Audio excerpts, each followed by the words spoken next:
welcome to Group 3 Vlog. Nagtungo kami ng mga kaklase ko sa Bula Mangrove Sanctuary. Ito ay matatagpuan sa Bula, Zone 6. Ito ang napili namin na lugar para may matutunan kami at matuklasan namin ang mangrove.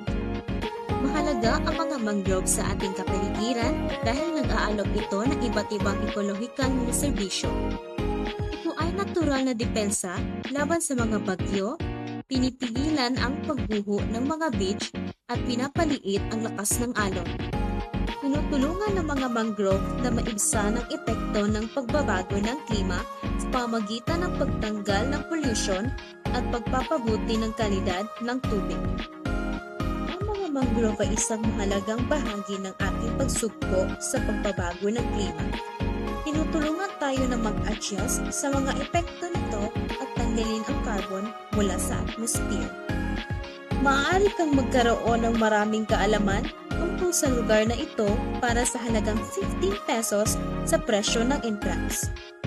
May ibang lugar doon kung saan maaari kang kumuha ng magandang litrato para sa iyong Instagram. Walang available na pagkain? Walang problema! Nagbebenta rin sila ng pastil na may masarap na lasa at abot kayang presyo.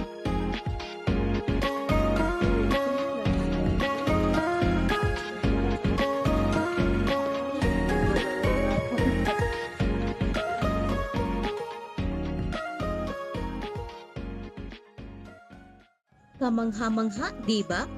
Nag-enjoy ka habang sinusuportahan ng ating kapaligiran.